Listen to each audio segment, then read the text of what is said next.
Shalom saudara, puji Tuhan kalau kita masih diberi kesempatan untuk beribadah pada siang hari ini. Kita mau satukan hati kita mau bawa hidup kita sebagai persembahan yang kudus di hadapannya. Segala pujian syukur kami hanya bagi Engkau Tuhan. Kami mau tinggikan nama-Mu, karena kami tahu kemuliaan hanya bagi-Mu Yesus.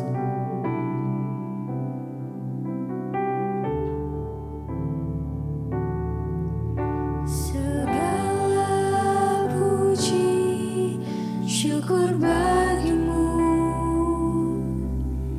ku tinggikan nama-Mu selalu. Kemuliaan hanya bagi-Mu, terpujilah nama-Mu, segala puji. Segala puji, syukur bagimu. Kami mau tinggikan nama-Mu selalu. Ku tinggikan nama-Mu selalu. Kemuliaan hanya bagi-Mu, terpujilah. Mari lebih lagi kita naikkan pujian ini. Segala pujian kami syukur hanya bagi Engkau Yesus. Kami mau tinggikan nama-Mu. Kami mau tinggikan nama-Mu selalu. Kemuliaan hanya bagi-Mu, terpujilah nama-Mu, segala puji. Segala puji, syukur bagi-Mu. Ku tinggikan nama-Mu selalu. Kemuliaan hanya bagi-Mu, terpujilah nama-Mu. Dengan apa kami mau balas segala kebaikan-Mu di hidup kami, Bapa. Karena itu kami mau bawa segenap hati kami untuk menyembah Engkau selama-lamanya. Dengan apa kami balas? Dengan apa kan ku balas segala kebaikan-Mu? Segenap hati kami mau menyembah-Mu Engkau. Segenap hatiku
Engkau yang berdaulat atas hidup kami.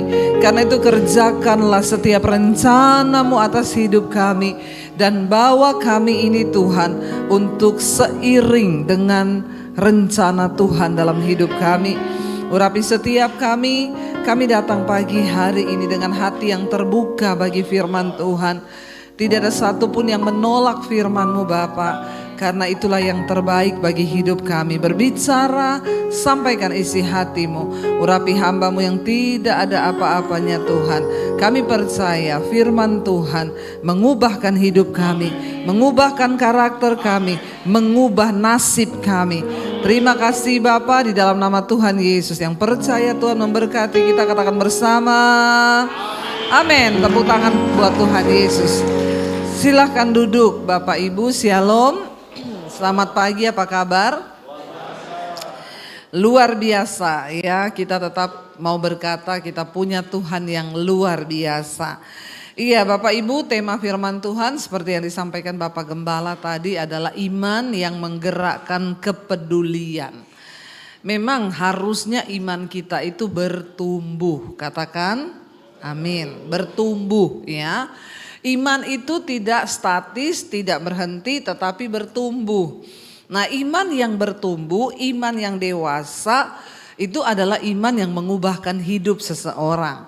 Kalau kita berkata beriman tapi hidup kita nggak berubah, ya berarti belum sempurna imannya.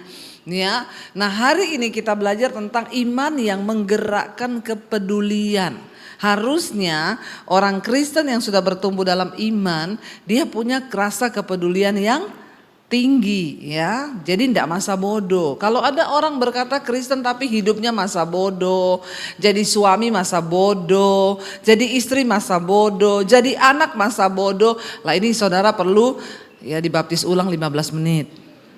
Direndam agak lama. Ya, biar buka mata langsung di rumah Bapa di sorga. Jadi kita perlu introspeksi diri. Hari ini iman kita itu menggerakkan sesuatu enggak dalam hidup kita? Terutama menggerakkan kepedulian. Kita baca bersama Galatia pasal yang ke-6 saudara. Kalau kita lihat di sana ya judul perikopnya saling membantulah kamu. Ayat yang pertama firman Tuhan berkata, kita baca bersama saudara ya supaya baca Alkitab juga. 1, 2, 3. Saudara-saudara, kalaupun seorang kedapatan melakukan suatu pelanggaran, maka kamu yang rohani harus memimpin orang itu ke jalan yang benar dalam roh lemah lembut, sambil menjaga dirimu sendiri supaya kamu juga jangan kena pencobaan. Seharusnya di dalam gereja, dalam komunitas kita, di dalam rumah tangga kita, kalau ada seorang yang kedapatan melakukan sebuah pelanggaran, maka kita ini yang sudah rohani, saya mau tanya dulu, siapa yang merasa sudah menjadi manusia rohani di sini? Tidak ada. Ampuni mereka ini Tuhan. Ya, kita semua ini yang sudah menerima Yesus sudah diubahkan menjadi manusia rohani. Karena dagingnya sudah mulai mati, amin. Jadi siapa yang merasa menjadi manusia rohani di sini? Tidak ada lagi, pulang saja saudara. Ya, harusnya kita ini kenapa disebut manusia rohani? Karena kita sudah mengalami perjumpaan dengan Tuhan Yesus, hidup kita diubahkan, semua kedagingan kita dimatikan, sehingga lambat laun kita ini diubah menjadi manusia rohani. Ya, nah dikatakan di sini kalau ada seorang kedapatan melakukan suatu pelanggaran, maka kamu yang rohani. Nah hari ini saya mau berbicara kepada orang Kristen yang harusnya adalah orang yang rohani. Ya jangan duniawi, kita ini semua dikatakan manusia rohani. Maka kamu yang rohani harus memimpin orang itu ke jalan yang benar. Masalahnya gini, lah itu dia Bu, orang saya aja juga melakukan pelanggaran tiap hari. Bagaimana bisa saya membimbing orang lain? Ya kita dulu nih saudara harus dibaharui menjadi manusia rohani.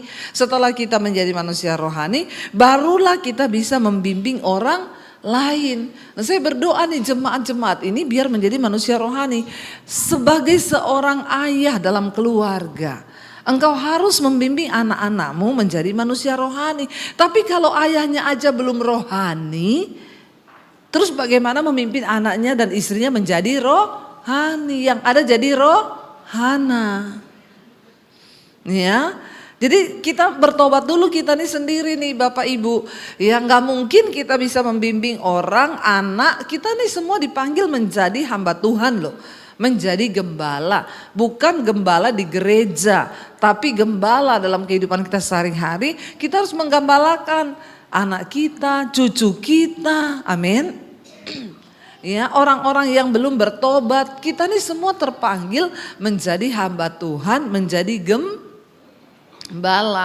yang artinya harus membimbing orang. Nah, kalau ada orang melakukan pelanggaran, maka kita ini yang sudah rohani harus memimpin orang itu ke jalan yang benar. Karena kita juga sudah berdiri di jalan yang benar. Nah, kalau kita masih berdiri di jalan yang salah, bagaimana mungkin? Orang Jawa bilang itu, ya kalau orang tuh gak bertobat saudara, itu gajah di belangkoni, iso khotbah ora iso ngelakoni. Jangan sampai begitu. Kita ini dituntut menjadi manusia rohani yang harus bisa membawa orang lain. Nah, bapak-bapak kan kamu gak bisa ngomong ke anakmu, kamu jangan merokok loh ya. Kamu tahu rokok itu gak bagus loh. Ya, lah kok bapak merokok, kan bapak, kamu gak boleh. Lah ada bapak kayak begini saudara. Bagaimana mungkin engkau bisa menjadi terang ya bagi sekelilingmu kalau kau sendiri saja tidak menjadi pelaku firman. Lah bapak mau ngomong apa sama anak? Gak boleh selingkuh, loh bapaknya juga selingkuh. Ya enggak bisa. Jadi hari ini kita semua putuskan dulu kita harus menjadi manusia rohani. Baru iman itu bisa menggerakkan kepedulian. Kenapa orang Kristen gak peduli? Karena dia sendiri belum menjadi manusia rohani. Dia sendiri belum bertobat. Ya, tapi saya berdoa semua jemaat yang ada di Bogor hari ini semua menjadi manusia rohani. Karena tidak ada pilihan. Kalau kita nggak jadi manusia rohani, kita nggak terangkat loh saudara. Ya, pada waktu kedatangan Tuhan, saya selalu ulangi, hati-hati orang yang masuk dalam kerajaan Allah di sorga yang mulia itu bukan orang sembarangan. Ya, tetapi orang-orang yang terpilih yang menjadi manusia rohani. Ya, sambil dikatakan apa? Menjaga dirimu sendiri supaya kamu jangan jatuh dalam pencobaan. Ya, hamba Tuhan misalnya di gereja ada yang selingkuh. Ya, nah kita ini kan mau membimbing. Dulu ada teman saya saudara, pendeta laki-laki. Ada ibu-ibu itu dia berantem terus sama suaminya. Saya sudah bilang, Pak, sebaiknya ibu-ibu saya yang konseling, bapak kan laki-laki. Jadi biar saya aja yang konseling. Jawabannya gini, oh enggak apa-apa Bu Debi, saya kuat kok imannya. Ya udah saya biarin saudara. Ya konseling. Ya tadinya awalnya konseling, lama-lama konsleting. Ya karena arusnya beda. Tadinya datang, Pak Pendeta, suami saya itu kasar, tukang pukul begini-begini. Ya dirangkul lah ya. Kan orang itu kalau konseling ya enaknya kita harus sesama perempuan atau sama laki-laki. Kan kalau ibu-ibu gitu nangis kan kita bisa peluk toh. Ya ibu yang kuat, ya ibu percaya Tuhan mengasihi. Lah kalau laki-laki dan perempuan saudara. Ya awalnya cuma tepuk-tepuk bahu. Ibu yang kuat ya ibu ya. Lama-lama sudah sandar di bahu. Nah ini bahaya. Dan apa yang terjadi benar saudara, ya akhirnya selingkuh ini ibu sama pendeta, ya sampai berakhir perceraian. Istrinya itu selingkuh, percerai dengan suaminya, pendeta juga cerai dengan istrinya. Maka hancurlah semua yang sudah dibangun. Jangan merasa kuat, ya kita harus menjaga diri supaya jangan jatuh dalam pencobaan. Ya saya kalau konseling bapak-bapak ya di samping suami saya speaker ya supaya suami saya juga mendengar. Ya karena saudara hati-hati sekarang ini tuh bahaya. Jadi kita harus menuntun orang sambil menjaga diri kita supaya jangan kena pencobaan. Ayat yang kedua dikatakan, bertolong-tolonglah menanggung bebanmu, demikianlah kamu memenuhi hukum Kristus. Jadi untuk memenuhi hukum Kristus itu tidak ada cara lain, kita ini harus sambil bertolong-tolongan. Kalau ada saudaramu yang berkesusahan, maka kita wajib membantu. Ya, jangan menutup mata. Orang yang imannya hidup itu, dia itu nggak tahan lihat orang menderita. Saya berlatih sampai hari ini saudara. Tuhan beri saya kepekaan, siapa yang harus saya bantu. Dan setiap hari saya pasti berjumpa dengan orang yang harus saya bantu. Dan Tuhan itu nggak pernah berhutang. Waktu kita membantu orang lain, Dia terus memberkati kita. Sebab firman Tuhan berkata, Allah yang menyediakan benih bagi para penabur. Waktu kita ini menjadi orang yang suka menabur kasih, menabur duit, menabur doa, maka Tuhan akan melimpahkan hidup kita. Saudara, ternyata untuk berbuat kasih kepada orang lain itu kebutuhan loh bagi jiwa kita. Orang yang tidak pernah memberi perhatian, memberi uang, memberi bantuan sama orang lain, itu pasti kau stres dalam hidupmu. Pasti jarang tersenyum, ya mukanya muram, bahkan cenderung sakit jiwa. Kenapa? Karena kebutuhan manusia itu adalah berbagi kasih dengan orang lain. Makanya Alkitab berkata, terlebih berkat memberi daripada menerima. Waktu kita bisa memberi, ada sukacita tersendiri dalam hidup kita. Makanya dikatakan di sini, ayo saling bertolong-tolonglah menanggung bebanmu, demikianlah kamu memenuhi hukum Kristus. Jadi kalau kita berkata kita anak Tuhan, tapi tutup mata dengan penderitaan orang lain, maka kau bukanlah anak Tuhan. Biar orang mengenal kita lewat perbuatan kita, dan orang akan berkata, ih dia tuh Kristen loh. Ya, orangnya baiknya luar biasa, amin.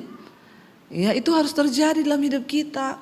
Ya, kalau engkau punya kelebihan, jangan terlalu pelit berbagi dengan orang di sekelilingmu. Banyak dari kita yang gagal menjadi berkat karena pelit. Bilang kanan kirimu, jangan pelit kau.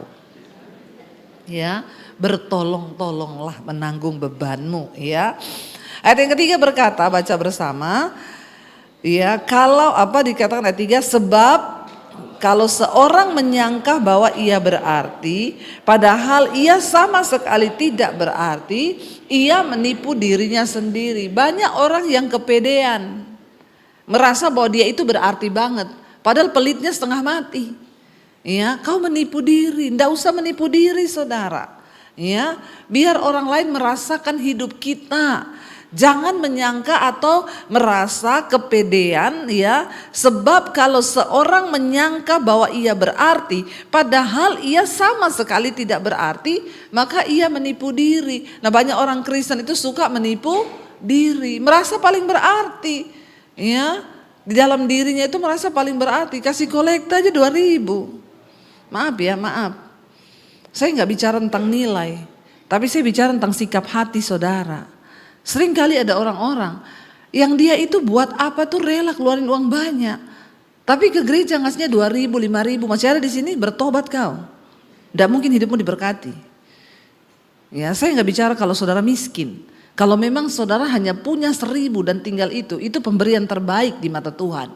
Ya, tapi kalau kita bisa melakukan yang lain itu lebih, ngopi bisa bayar 30.000, kolekta 5.000. Bertobat loh saudara, bertobat. Kau gak mungkin diberkati. Saya masih lihat banyak orang Kristen yang begitu. 2.000 kolekte. Ya Tuhan ya. Makanya itu uang itu ya. Uang 100.000 bilang, aku ini loh ada di kantongnya orang-orang kaya dibawa ke hotel mulia.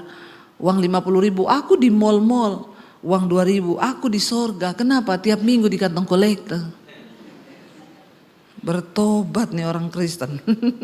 Ya, saya ini mau bilang sama saudara, kalau saudara itu sama Tuhan aja hitung-hitungan, maka Tuhan hitung-hitungan loh sama kita. Ini bukan soal jumlah ya, saya nggak bicara soal nilai, tapi sikap hatimu loh.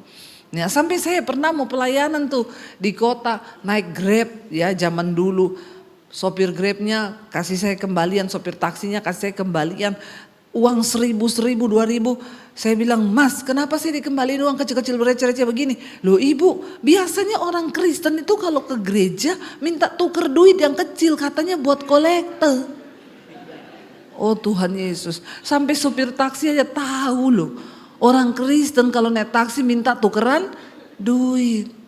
Ya, ke warung tuker duit. Ke kafe nggak pernah tuker duit. Nonton bioskop nggak pernah tuker duit. Bertobat. Ya, kita mau bicara soal menjadi berkat, kepedulian. Udah gitu di gereja merasa paling berarti. Ya padahal Bapak Ibu maaf. Yesus memberikan perumpamaan seorang yang memberi yang terbaik di bait Allah adalah seorang janda miskin. Kenapa?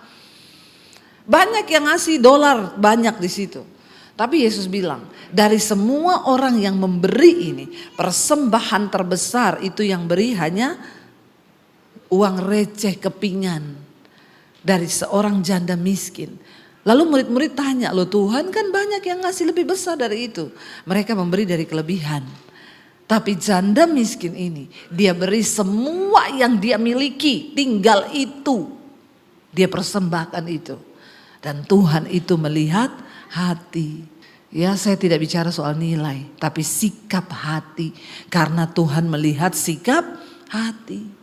Banyak. Ya, yang lebih gila lagi mau ke gereja beli permen di warung. Permennya berapa bu? 10.000. Tuker ya biar ada kembalian buat kolektor. Beli permen 10.000, 2.000-nya buat kolektor. Ya saya sudah habis kata-kata dengan orang Kristen model begini. Makanya hidupmu enggak diberkati Tuhan. Bertobat saudara.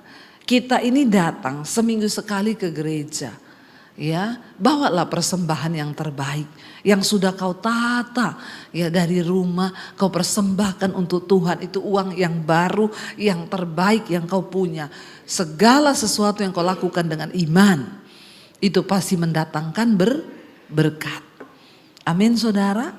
Ya, karena ini kita lagi bicara kepedulian ya. Nanti ini khotbah saya dipotong orang lagi, dasar pendeta mata duitan. Kita ini sekarang serba salah, ngajari apa-apa sama jemaat, dipotong, dipelintir, diomongi pendeta mata duitan. Padahal saya harus mengajarkan ini. Karena kalau saya tidak mengajarkan ini, saudara nggak diberkati. Ini firman Tuhan. Ya, sekali lagi bukan soal jumlah, tapi sikap hatimu. Kalau kau memang tinggal punya 2.000 itu tinggal itu yang kau punya, itu terbesar malah. Tapi kalau kau masih punya 20.000, masih punya 50, 100, tapi kau beri itu, maka ya Tuhan melihat hatimu. Terjadilah itu. Jangan pernah merasa dirinya berarti. Ya, barang siapa menganggap dirinya berarti, padahal ia sama sekali tidak berarti, ia menipu dirinya sendiri. Ada orang bisa menipu diri sendiri? Saya mau tanya sama saudara. Saudara bisa tipu nggak diri saudara sendiri? Ya enggak bisa lah, wong kau tahu kok kebenarannya. Bagaimana bisa kau tipu dirimu sendiri? Kau bisa tipu dirimu sendiri? Saya selingkuh nih, tapi saya bilang enggak, saya enggak selingkuh, saya enggak selingkuh. Lah kan saya tahu diri saya selingkuh. Tapi kok saya bilang saya enggak selingkuh? Kan enggak bisa kita tipu diri sendiri. Tapi orang yang menyangka bahwa dia itu berarti hidupnya, padahal dia sama sekali tidak berarti, itu orang yang menipu diri. Ya, dan dia enggak sadar. Ini lebih hebat loh, karena sebenarnya tidak ada orang bisa tipu dirinya sendiri. Cuma orang yang terlalu kepedean, padahal hidupnya nggak berarti, tapi merasa berarti, kau tipu dirimu. Ini lebih hebat dari penipu ulung manapun. Artinya apa? Orang yang bisa menipu dirinya sendiri itu lebih penipu daripada penipu. Lebih penjahat daripada penjahat. Suami, kalau di rumah kau tidak berfungsi, tapi kau merasa paling hebat, kau penipu loh, lebih daripada penipu. Istri, kalau kita di rumah nggak berfungsi, tapi kita merasa sudah kita paling hebat, maka kita ini penipu lebih ulung daripada penipu. Anak-anak, ya kau merasa kau paling berarti di rumah, padahal hidupmu tuh nggak berdampak. Bangunmu aja siang, tempat tidurmu aja nggak kau beresi. Ya apalagi kau tidak pernah bantu cuci piring atau bersihin rumah, maka kau menipu dirimu sendiri. Dan orang yang bisa menipu dirinya sendiri itu lebih penipu dari penipu. Ya, saya juga baru dapatnya di sini loh ini. Amin saudara. Ini kan lebih ulung daripada ulung. Makanya jangan menjadi Kristen yang menyangka bahwa diri kita ini berarti. Padahal kita ini tidak berarti. Ada suami yang merasa sudah hebat sekali karena kasih gaji uang istrinya itu, saya kasih dia sebulan 5 juta. Terus kau merasa berarti gitu? Ya, karena tidak semua bisa diukur dari uang saja. Berfungsi enggak engkau sebagai suami dalam keluarga? Bahwa anak-anakmu datang pada Tuhan. Bahwa istrimu datang kepada Tuhan. Karena itu tanggung jawab sebagai seorang suami. Ayat yang keempat berkata saudara, nah ini penting. Baca bersama-sama dengan suara yang keras. Baiklah, tiap-tiap orang menguji pekerjaannya sendiri, maka ia boleh bermegah melihat keadaannya sendiri dan bukan melihat keadaan orang lain. Uji dirimu saudara, uji pekerjaanmu. Artinya apa? Coba introspeksi. Ini kata sederhananya apa? Baiklah tiap-tiap orang introspeksi diri. Ya, uji pekerjaanmu sendiri. Aku ini sebagai istri, ya apa ya dampakku di dalam rumah ini? Apakah aku menjadi istri yang berdampak bagi suami dan anak-anakku? Sebagai seorang suami, kau perlu introspeksi diri. Ya, ini orang Kristen yang benar. Ya, apakah aku ini di rumah ini berarti? Sampai di mana dampakku, pekerjaanku? Uji hidupmu sendiri, dikatakan tadi di sana, ya tiap-tiap orang baiklah menguji pekerjaannya sendiri supaya dia boleh bermegah. Kalau kau temui, oh aku ini ternyata selama ini sudah menjadi suami yang bertanggung jawab, menjadi istri yang lalu kau bermegah, terima kasih Tuhan. Kalaupun aku dipanggil pulang, ya aku dalam keadaan sudah siap karena aku ini menjadi orang yang sudah berarti bagi keluargaku. Supaya kau boleh bermegah, tidak kepedean kayak tadi, merasa diri berarti padahal tidak berarti. Ya itu loh maksud ayat ini. Mari kita semua introspeksi diri sebagai anak. Ya introspeksi diri. Apakah kau itu berarti dalam keluarga atau jadi anak yang cuma menyusahkan orang tua? Ya mari kita semua bermegah atas apa yang kita lakukan. Ayat yang kelima, sebab apa? Tiap-tiap orang akan memikul tanggungannya sendiri. Dengan kata yang lebih sederhana firman Tuhan berkata, sebab semua orang akan mendapat upahnya masing-masing. Kalau kau menjadi istri yang baik, maka kau akan terima upah dari Tuhan, itu juga yang baik. Kalau kau menjadi anak yang baik, itu berguna bagi masa depanmu sendiri anak-anak. Kenapa orang tua itu selalu bilang bangun pagi, kerja, kamu harus begini. Bukan untuk hanya kebaikan orang tuamu, tapi supaya di kedepan hari kau menjadi anak yang berarti, hidupmu berubah, masa depanmu juga baik. Ya. Itu karena engkau dikatakan tiap-tiap orang akan menerima upahnya sendiri. Pada akhirnya apa yang kita tabur itu yang akan kita tuai.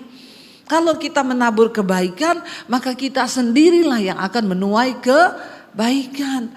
Tapi kalau kita nggak pernah menjadi orang yang berarti maka kita juga akan menerima upahnya saudara. Ayat yang berikutnya, ayat yang ke-6, baca bersama. Dan baiklah dia yang menerima pengajaran dalam firman, membagi segala sesuatu yang ada padanya dengan orang yang memberikan pengajaran itu. Ini maksudnya apa? Kalau saudara menerima pengajaran firman dari hamba Tuhan dan saudara merasa diberkati, ya jangan lupa saudara berkati hamba Tuhan itu. Berkati orang yang sudah mengajarkan engkau firman.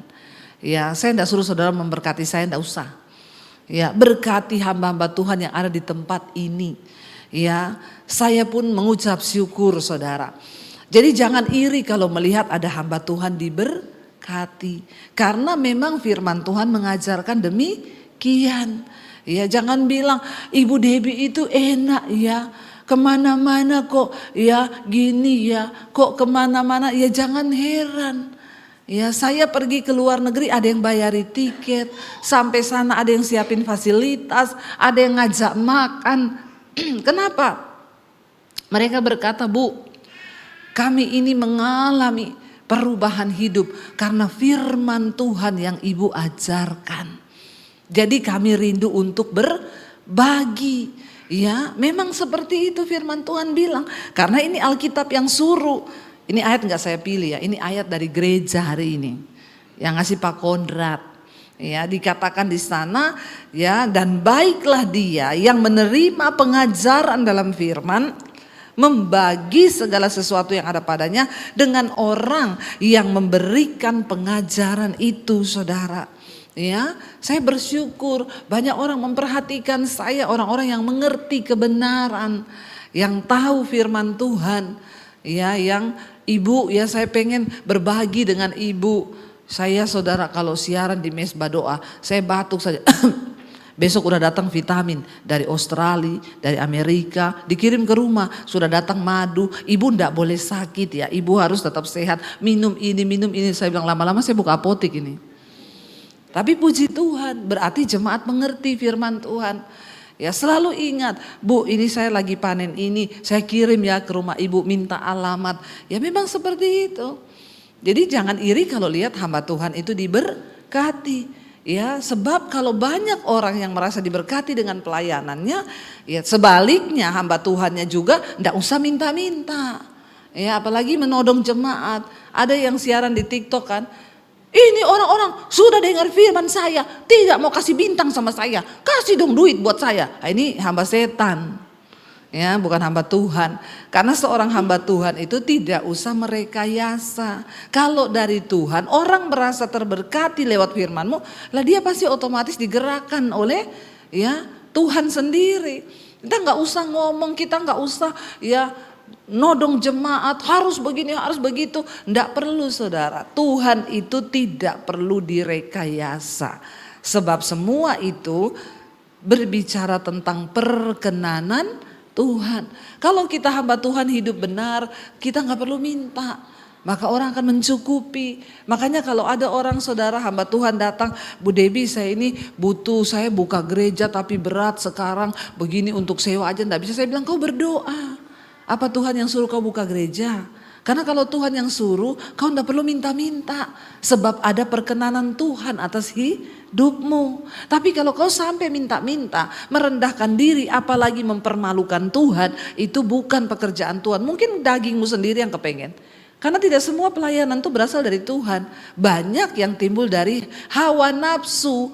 Orang pengen buka gereja, padahal bukan panggilan. Nah ini yang bahaya. Ya, kenapa sampai hari ini saya nggak buka gereja? Karena Tuhan nggak suruh saya buka gereja.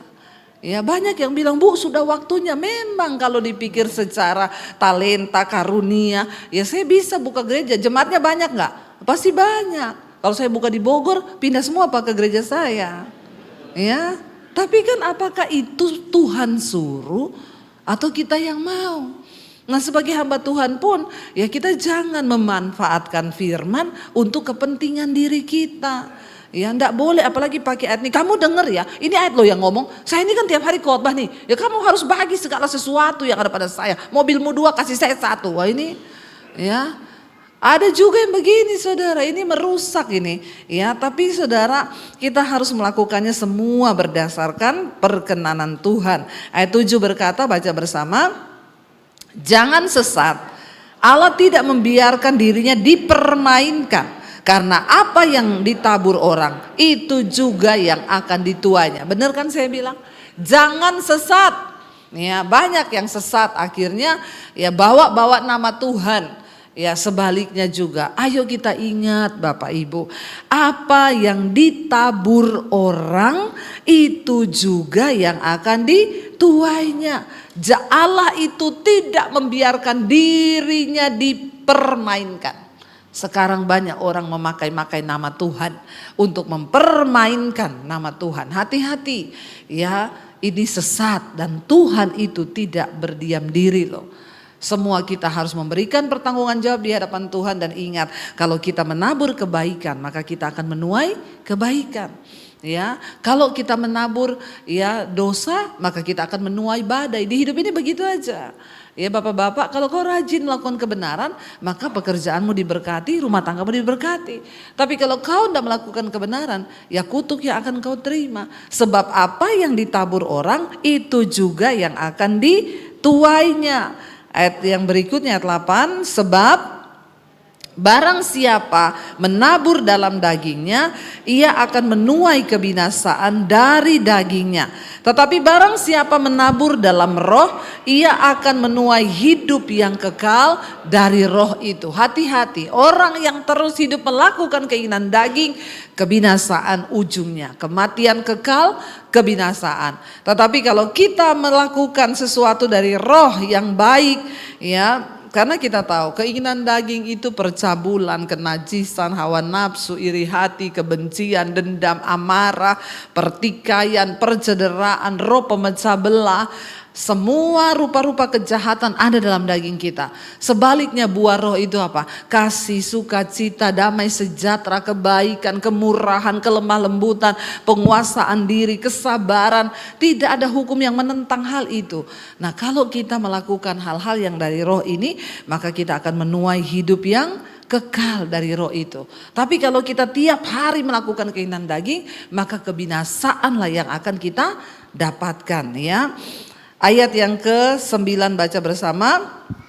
Janganlah kita jemu-jemu berbuat baik, karena apabila sudah datang waktunya, kita akan menuai jika kita tidak menjadi lemah. Terus berbuat baik saudara, jangan jemu-jemu. Apapun perbuatan baik yang bisa kita lakukan, lakukan saudara. Sebab kalau kita terus melakukan perbuatan baik, maka kita akan menuai. Jika kita tidak menjadi lemah. Apa yang saya alami hari ini, saya percaya itu adalah bagian tuaian dari yang saya lakukan di masa-masa yang lalu. Ya, semua yang hari ini sedang kau alami itu hasil tuaian. Ayat ini bilang tadi, apa yang kau tabur itu yang akan kau tuai. Dan jangan jemu-jemu berbuat baik, sebab kalau sudah tiba waktunya, karena Alkitab berkata Tuhan itu tidak pernah berhutang. Dia membalaskan segala kebaikan kita bukan hanya nanti ketika kita mati masuk surga, kelamaan keles. Tapi selama kita ada di dunia, Tuhan janji kita akan diberkati, bahkan anak cucu kita juga akan melihat, mengalami berkat Tuhan. Nah, apa yang saya alami hari ini itu bagian dari taburan-taburan saya di masa lalu.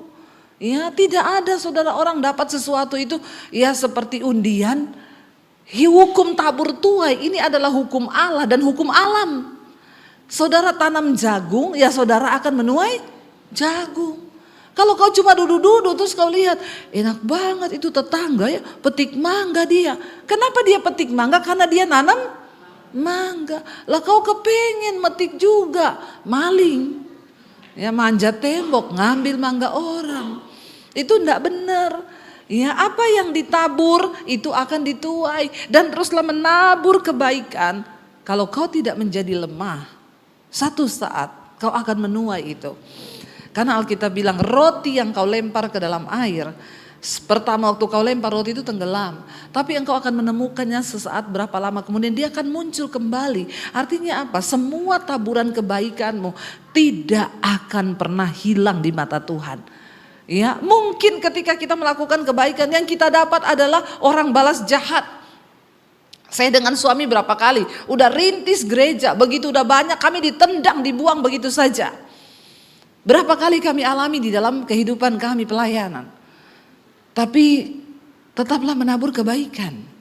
Manusia bisa balas jahat, tapi Tuhan tidak pernah tertukar berkatnya.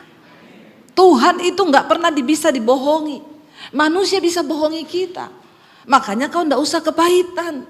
Kalau ada orang-orang yang Tuhan izinkan mengalami kita sudah berbuat baik dibalas jahat, bersyukur aja. Ya, karena berkatmu itu banyak di hadapan Tuhan. Terus tabur kebaikan. Sekalipun hari ini engkau dapat balasannya kok kayak gini ya, aku sudah melakukan ini. Tapi kan di hadapan Tuhan berkatmu itu tetap ada. Walaupun manusia ya membalas jahat. Tapi Tuhan gak pernah jahat, makanya jangan menjadi lemah. Istilahnya kita sudah menabur nih, ya sudah menabur perintisan gereja, udah banyak yang datang, orangnya lihat banyak, kita ditendang, diambil alih gerejanya. Ya, tapi kita tetap ya udahlah Tuhan, tetap saja menabur kebaikan. Kita di sana pelayanan digituin lagi. Tetap kita melakukan yang baik, lepaskan pengampunan, berjalan. Ini artinya kau tetap kuat. Tapi ada orang-orang yang menjadi lemah. Tuhan sudah tabung nih, sudah ditabung ini segala kebaikanmu, berkatmu sudah ditabung Tuhan, tapi tiba-tiba tengah jalan kau jadi lemah. Waktu orang bikin kau sakit hati terus kau kepahitan. Apa itu orang Kristen kayak begitu? Enggak lah, mulai sekarang enggak Tuhan-Tuhanan, enggak gereja-gerejaan. Padahal Tuhan sudah mau memberkati kau ini karena taburan air-air matamu yang lalu. Tapi karena kau menjadi lemah, kau menyangkal Tuhan, kau tinggalkan kebenaran, kau hidup dalam kepahitan, maka berkat itu tidak engkau lihat, saudara. Mari kita mengerti kebenaran ini. Ya, jangan pernah menjadi lemah untuk terus berbuat baik. Yang terakhir ayat 10 berkata, karena itu selama masih ada kesempatan bagi kita, marilah kita berbuat baik kepada semua orang, tetapi terutama kepada kawan-kawan kita seiman. Kenapa dikatakan begitu? Karena yang dekat itu adalah orang-orang yang seiman. Bohong kita berkata kita berbuat baik kepada orang di luar sana, padahal orang yang dekat kita saja kita tidak perhatikan. Jadi Bapak Ibu, kita berbuat baik bukan hanya untuk kebaikan orang lain, tapi ternyata taburannya juga bagi kita. Sebab Tuhan mencatat setiap upah kebaikan yang saudara lakukan. Saya undang para imam musik maju ke depan. Biarlah kita ini setiap hari saudara, ya mau menjadi suratan Kristus yang terbuka. Sehingga lewat hidup kita orang lain boleh mengalami Tuhan. Dan mereka berkata, wow ya Tuhan itu dahsyat, Tuhan itu ajaib, dan Tuhan sanggup melakukan segala perkara. Saya berdoa jemaat di Bogor ini ya bisa menjadi garam dan terang dunia. Kita beriman bukan hanya percaya, kita beriman bukan hanya di gereja kita berdoa, tapi kita juga ini menjadi alat Tuhan untuk membawa kemuliaan bagi nama Tuhan. Bangkit berdiri bersama saudara. Kita mau katakan Engkaulah Allah, Engkaulah Tuhan. Engkau berdaulat atas hidup kami Tuhan. Karena itu kerjakan di dalam kami apa yang Tuhan mau. Engkaulah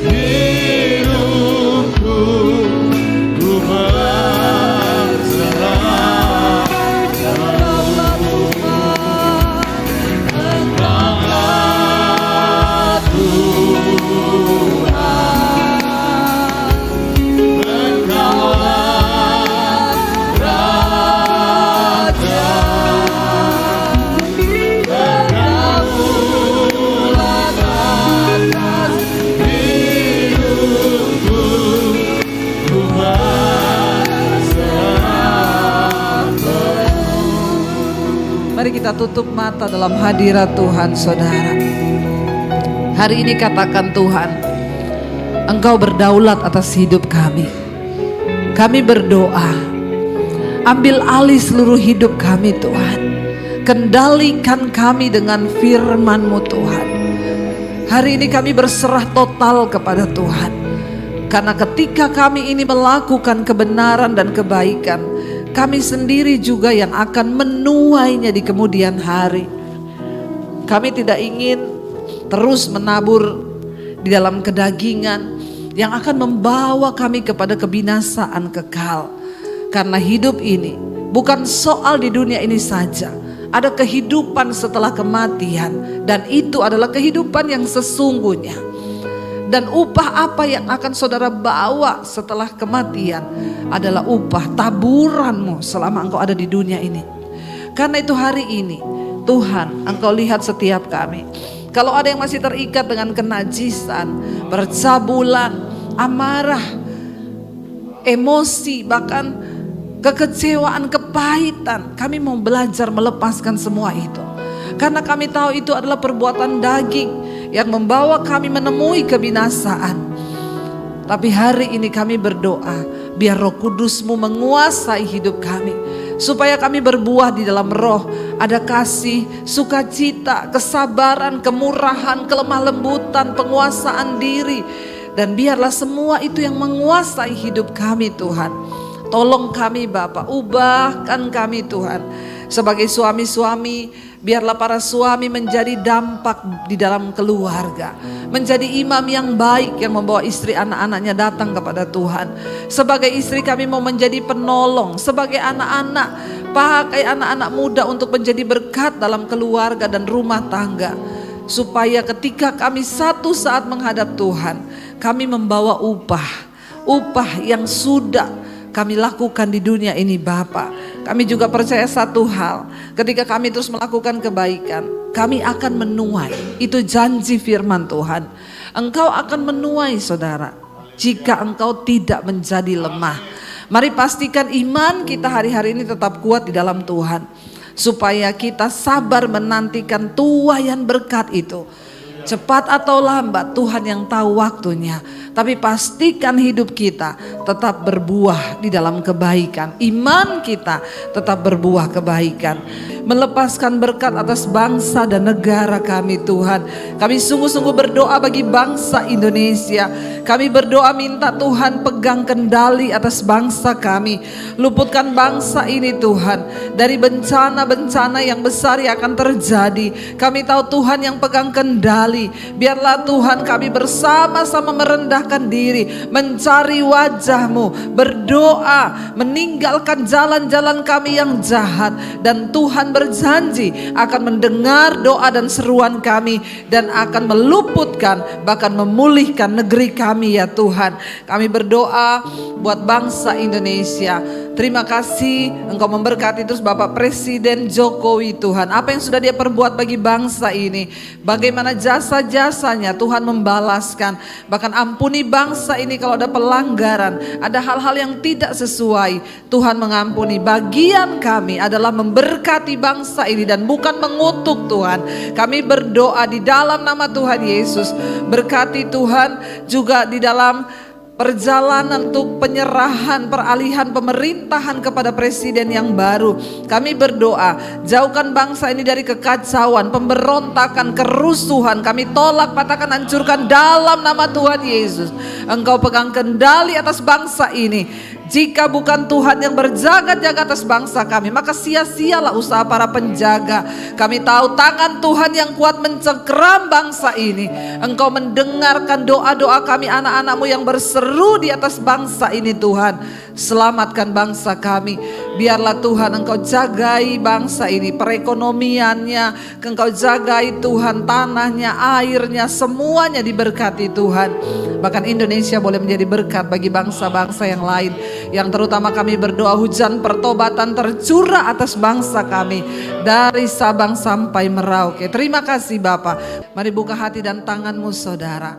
Karena itu terimalah kiranya berkat, rahmat, anugerah dari Allah Bapa, cinta kasih dari Tuhan Yesus Kristus, bahkan penyertaan Allah Roh Kudus menyertai hidup kita mulai hari ini, bahkan sampai kalian kedua Tuhan Yesus datang kembali menjemput setiap kita.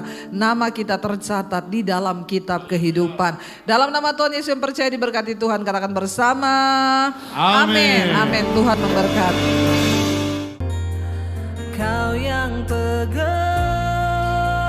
tanganku, Kau yang sentuh hatiku, selamanya ku cinta Kau Yesus, selamanya ku menyembah-Mu. Kau yang pegang tanganku, Kau yang sentuh hatiku, selamanya